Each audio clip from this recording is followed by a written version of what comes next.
broadcasting around the world. This is the Hard Asset Money Show. Your wealth, your money, your future. Serious talk about what's happening and how you profit. Hosted by Christian Briggs. Follow him on X at BMC_HAM. Live in 3, 2, 1. Okay, here we go again. We got another one. This one is a show dedicated toward this big, beautiful bill. Everybody's asking, what exactly is Musk getting all riled up about? What is Trump trying to propose that seems to get us, not everybody certainly, but some people, and certainly some people with some means of intelligence they're just not buying it. So today we're going to discuss how this bill could be applied in a good way, bad way, or maybe it doesn't have a whole lot of value at all. Maybe it's something, just another piece of legislation that raises the debt ceiling. Maybe it doesn't really help reduce spending or reduce the debt, but rather just kind of neutralizes any possibility of that. Or maybe because it doesn't expand it. Or maybe it goes up. Maybe this thing adds $5 trillion to the debt within a couple years. We're going to break it down. We're going to find out. I'm Christian Briggs, the host of the Hard Asset Money Show, coming to you today. We're going to break down this big, beautiful bill and why do we need it. And we're going to probably have some people with both a yes and a no that it's good and bad. So today we're going to find out. We'll be right back. This podcast is brought to you by Hard Asset Management.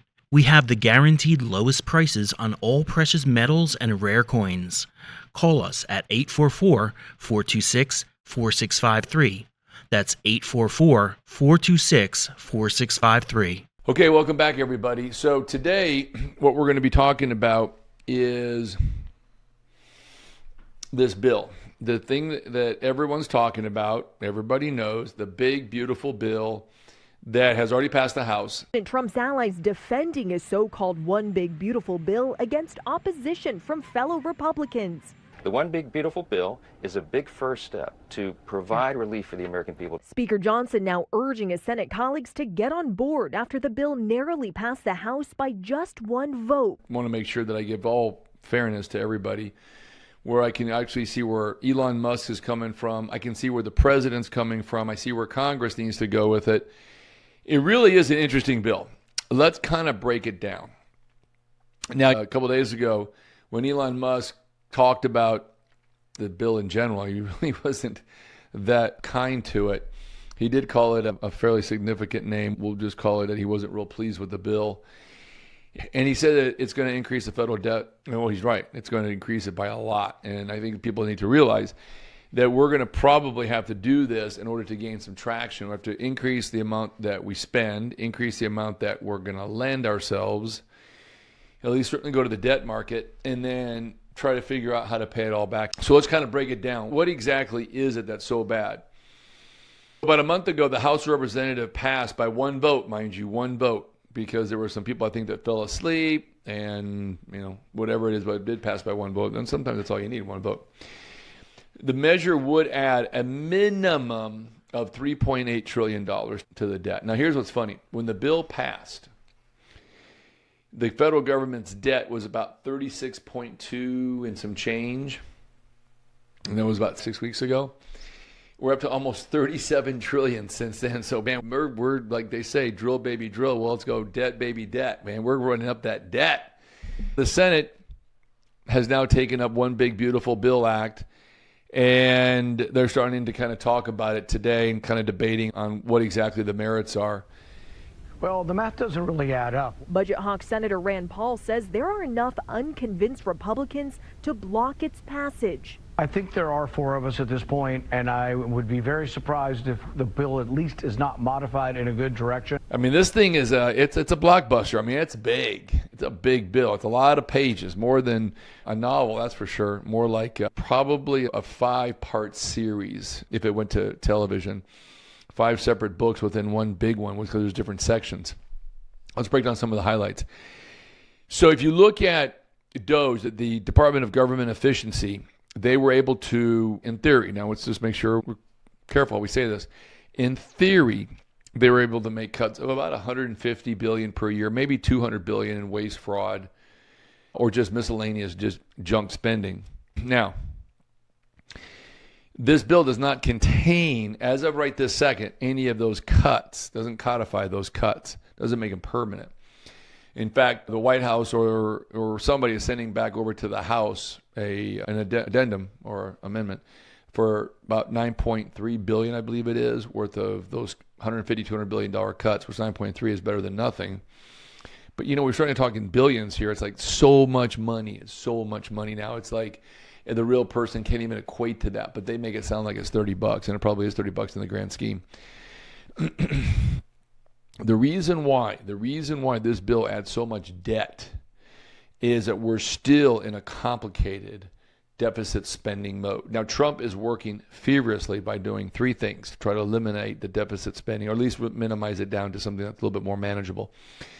One, he's cutting deals around the world to bring cash here in manufacturing and direct purchases, whatever that might be. It could be airplanes, both private, commercial, or military applications from the Middle East, like Saudi Arabia and Qatar and all that. And he's doing a fabulous job. I got to give the guy credit. And that's okay. But if we get 1 to 2 trillion, that's 1 to 2 trillion we didn't have.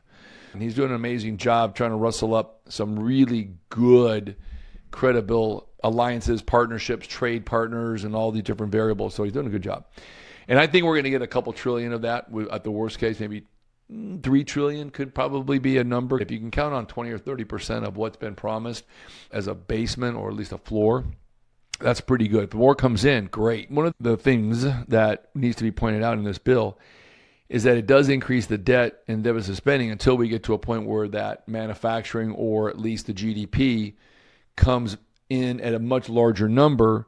And then those receipts, because it'll obviously be a very taxed environment, even though we're getting the tax rate cuts that are going to stay effective, which is in this thing, you want to increase productivity so there's more tax receipts. That tax receipts on top of foreign investment directly and indirectly from direct purchases, or possibly partnering indirectly with manufacturing, or just directly buying or building manufacturing facilities here. All of the above is fantastic. So what you're trying to do is increase revenue base, decrease spending, try, if you can, bring the rates a little bit lower so that way the rollover and the new debt that's having to be sold to the marketplace globally has a lower rate of interest rate. So it's still very high, but it can be managed. You got to be, mindful of that. But this bill does offer some deficit reduction in spending, but it's not enough to overshadow what is needed, at least in the near term, because we have to borrow more than we had hoped to be able to regroup and reapply some of the monies of which the government is doing what Trump's trying to do. So the problem is, let's go to the problem, because I've kind of made it sound like there is some positives, and there is, but the problem is that we're still realizing that 3.8, some people are saying closer to 6 trillion is really going to be the number that is looked upon as being more realistic over the next 2 years. And they'll be going back to the well again in, let's say, 18 months, certainly arguing it late next year or debating it. And so what Musk is trying to say is we've got to cut more, but you can't. I mean, you really just can't take a grenade and just blow up the economy. You got to be more surgical. It's got to be more tactful. You've got to do it in pieces. We can, all of us in our lives, if we sat down, it may take us a while, but we can eat an entire elephant by ourselves. It's just going to take a long time, and it's one bite at a time, small bites.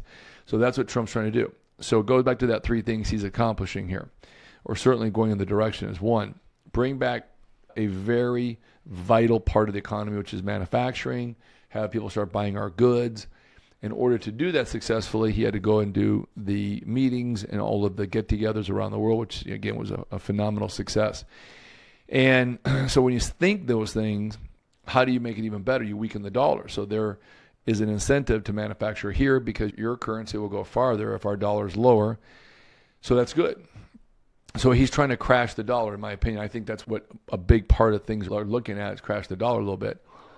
The other thing, which is important, the third thing, is incentivizing domestic manufacturing through tax credits, tax incentives, something that would give them the value proposition to increase their capacity, expand their businesses, increase capacity, and then let's get those sold both in the country and out of the country customers.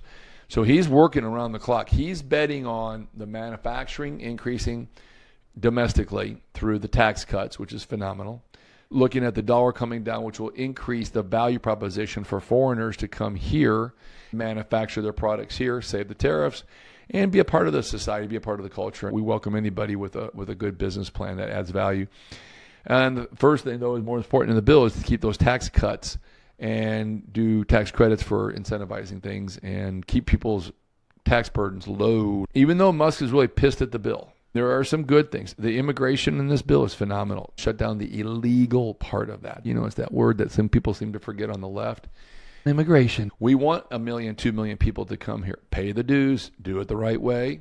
We all have to do that because we need people. That's how you expand your economy. That's how you are America in its purest form. It's a melting pot. But we want people with good intentions that want to work hard and pay into the system. There's nothing wrong with that.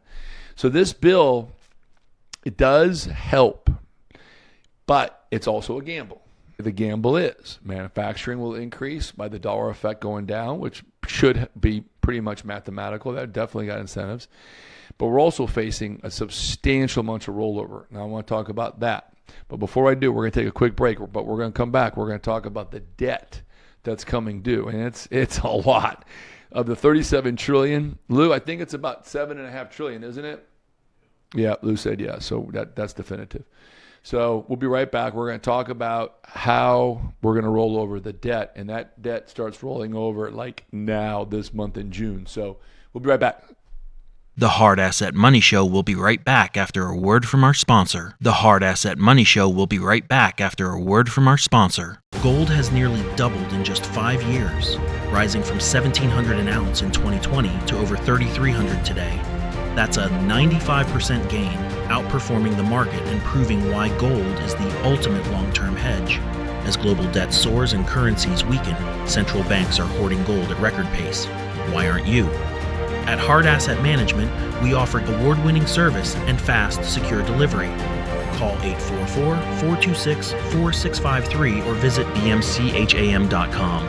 Protect your future with real assets. Own gold now.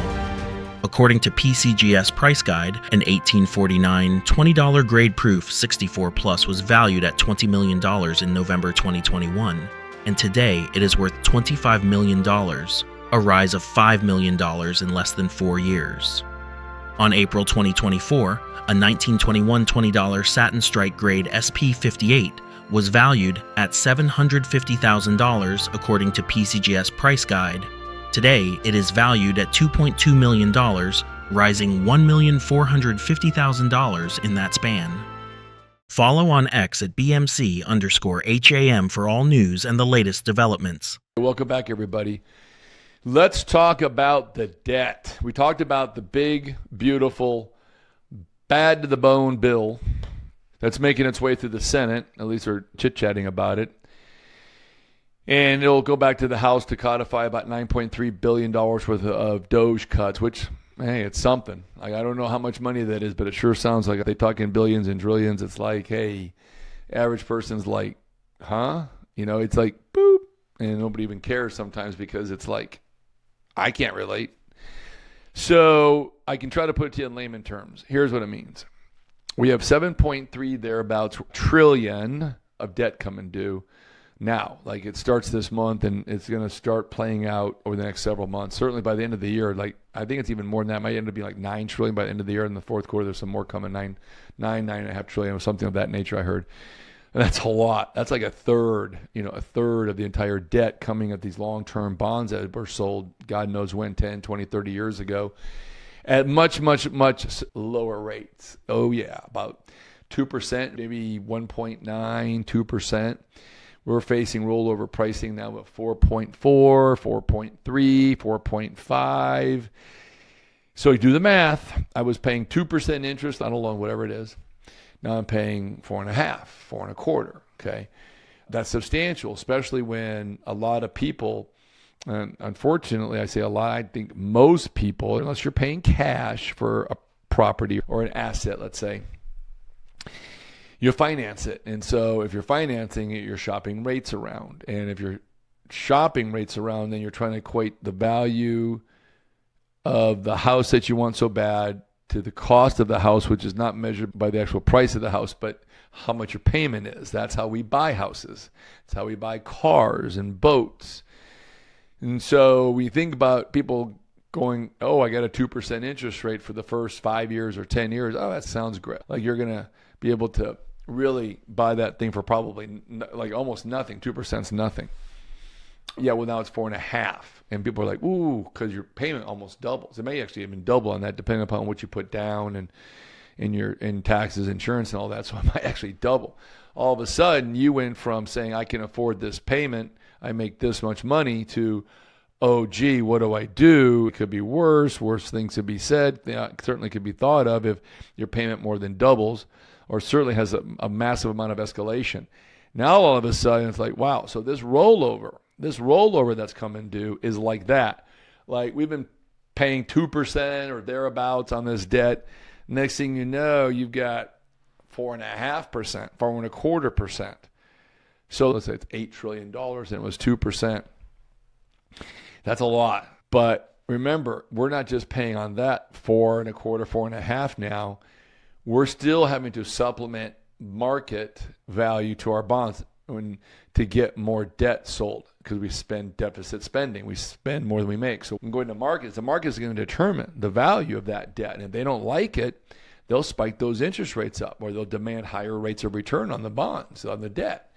Because this bill does absolutely add an increase to the debt levels in a relatively short period of time.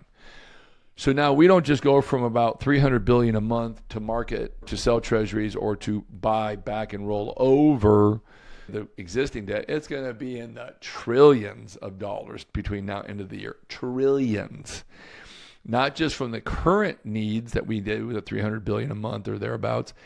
It's going to be in the 8-9 trillion rollover from June and through the end of the year. Okay, that's over $1 trillion a month that we've got to go back to the market and roll that debt over and pray that everybody says, sure, I'll roll it over. I'll work with you. Remember, the interest rate is going to be substantially higher. Even if they cut rates, I don't think they're going to cut rates anytime soon. But the inflation numbers are definitely going back up. We're going to see that in the next 3 months. So inflation will kick back up. And if they do lower rates and credit becomes cheaper and easier to get, that'll flood the economy. And that's massively inflationary, because then everybody's adding tens of billions, if not hundreds of billions of dollars a month to the economy through cheap credit or lower interest rates. Credit then becomes in high demand because it's affordable, much more than it would be now, let's say. So there's a flip here. It ain't good sometimes. The bill does have some good positive things, but at the end of the day, if we don't pass it, then how do we start going from cash in the bank to August some point, no cash in the bank, according to the Secretary of Treasury? He made it clear that August is the drop dead month. And I believe it was that first couple of weeks of August or first week of August. It wasn't like toward the end of the month. It was like toward the beginning of the month. So think about that. It's like, oh, okay, not only are we now kind of like broke, but we're double broke because we've got to roll this debt over. So that's where we're at right now. And so I think that I try to explain a little bit. And again, there's some good parts of the bill. And I'm reasonably sure it'll pass in its current form. It's like buying a house. Everybody puts their own custom touches to it once they buy it. But this one, this one is definitely going to be a controversial bill, but it will pass, and we will get the money. We will increase our debt limit, and we will go to market, and the market will determine what they're willing to do with us. Maybe they'll look at us being, okay, they once again pulled it out of the hat, or two, I just don't know. I can't sure if I want to buy those bonds so cheap. Maybe I want 6%, 7%. Now that would be catastrophic. So we shall see in the next 30 days. We're going to have another roundtable discussion on this in the next couple of days on this exact topic. Tomorrow, as you tune back in, we're going to go deep into AI. We're going to understand exactly what it is and how fast it's growing, and how within 12 to 18 months it could literally take over the world in automation in so many ways, in transition to where there may not be any more actors or actresses in films in the next 2 years. They're already starting to look at decreasing the cost of films. Labor is so intensified in any making of a movie. It's intense, right? You got all the people that go there to film it and shoot it, and makeup and hair and editing and sound, camera crew, production crew. So there's so many variables, but a lot of that can be eliminated. And that's just one industry. So we're going to talk about the AI and what it means to your money. The bill is going to help We do see gold and hard assets in general, rare coins, rare cars, art. We've seen it starting to continue to do well. Demand is there. Prices are starting to get more reflective of the demand from a year ago. As we get later to this fall, it takes a little while for some of the more intrinsic hard assets to realize the gains that are going on, especially in the precious metals market. They usually lead, but antiquities and so forth, rarities, come right behind it. So again, come back with us tomorrow. We're going to have a whole show on AI and how scary it really is and what it means to the everyday family. So I'm Christian Briggs, the host. Thank you for joining us. We'll be back tomorrow with another great show. Look at how the rare coin market has skyrocketed in the past 2 to 3 years, specifically proof gold, and how their performance has done after Christian Briggs, CEO of Hard Asset Management, put an immediate buy recommendation in late 2019 on United States proof gold. Specifically $20 St. Gaudens gold pieces, $20, $10, and $5 Liberty proof gold, and $10 and $5 Indian Head proof gold. According to PCGS Price Guide, an 1878 $1 J1553 RB grade proof 65 plus was valued at $2,250 in October 2023, and today it is worth $190,000, an astronomical rise of 8,344%. On September 2021, a 190710 cent grade proof 68 was valued at $7,750 according to PCGS Price Guide. Today it is valued at $100,000, rising 614% in that span. Follow on X at BMC_HAM for all news and the latest developments.